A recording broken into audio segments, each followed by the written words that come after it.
ఒకని ప్రవర్తన యెహోవాకు ప్రీతికరమగునప్పుడు ఆయన వాని శత్రులను సహా వానికి మిత్రులుగా చేయను. నా నోటి మాటలు నీకు ప్రీతికరంగా ఉండాలి. నా హృదయ ధ్యానము నీకు ప్రీతికరంగా ఉండాలి. నా ఆలోచన విధానము నీకు ప్రీతికరంగా ఉండాలి. ప్రభు, నేను ఎప్పుడైతే నీకు ప్రీతికరంగా మారుతున్నానో నా శత్రువులను మీరు మిత్రులుగా మార్చేస్తారు. నా శత్రువులు ఎదురు నాకు భోజనపు బల్ల ఏర్పాటు చేస్తారు. నేను నమ్ముతున్నాను ప్రభు అని ఈ రోజు నుండి ప్రార్థన స్టార్ట్ చేయండి. ఐఎమ్ షూర్ మీ ఎనిమీస్ అందరూ కూడా మీకు ఫ్రెండ్స్గా మారే రోజు వచ్చునుగాక. ఒక విషయాన్ని మీకు జ్ఞాపకం చేస్తున్నాను. మిమ్మల్ని శపించు వారిని దీవించమని బైబిల్ చెప్తుంది.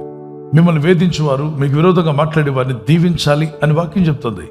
మీరు నిలబడి ప్రార్థన చేయనప్పుడల్లా మీ శత్రువుల కొరకు, మిమ్మల్ని హింసించే వారి కొరకు ప్రార్థన చేయండి అన్నాడు.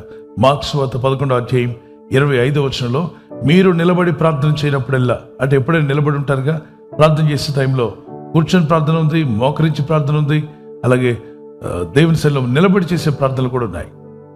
ఆ ప్రార్థనలో మీ శత్రువులను జ్ఞాపకం చేసుకొని, అంటే వాళ్ళ గురించి ఆలోచించమని కాదు కానీ వారిని క్షమిస్తూ ప్రార్థన చేయండి.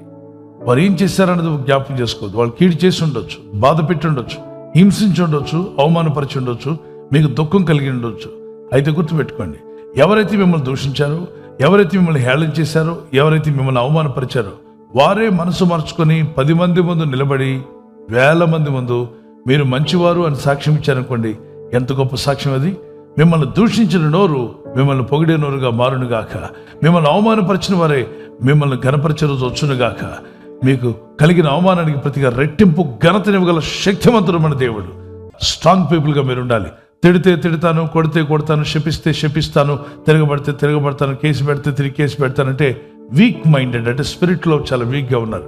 ప్రార్థన చేయండి. మీ రైట్స్ కొరకు మీరు పోరాడడం తప్పు కాదు, కానీ ముందు ప్రార్థన ద్వారా మీ ప్రవర్తన దేవునికి ప్రీతికరంగా మార్చుకోండి.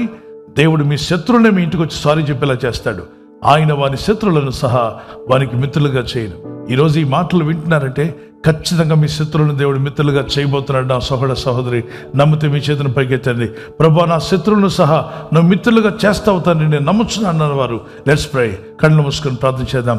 Yes Father Lord, teach your people. ఈ వాగ్దానం నెరవేర్చు నాయన. ఈ వాగ్దానాన్ని మా పట్ల నెరవేర్చండి. మాకున్నటువంటి శత్రువులు మిత్రులుగా మారాలి ప్రభా. ఎవరైతే విరోధంగా మాట్లాడుతున్నారు, క్రీస్తుకు విరోధంగా ఉన్నవారు, వాక్యానికి విరోధంగా ఉన్నవారు, సేవకులకు, ఇదిగో నీ ప్రజలకు ఎవరైతే విరోధంగా ఉన్నారో వారే శత్రువులు మిత్రులుగా మారే రోజు రావాలి.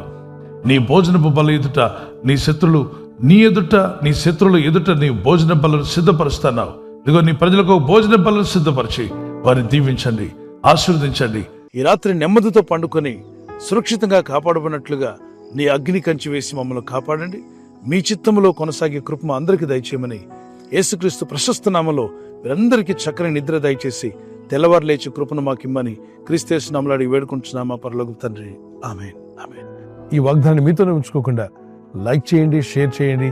అనేకులు ఈ యొక్క ఛానల్ సబ్స్క్రైబ్ చేసుకోమని తెలియపరచండి. సబ్స్క్రైబ్ చేయని వారు కూడా సబ్స్క్రైబ్ చేయండి. Good night. God bless you.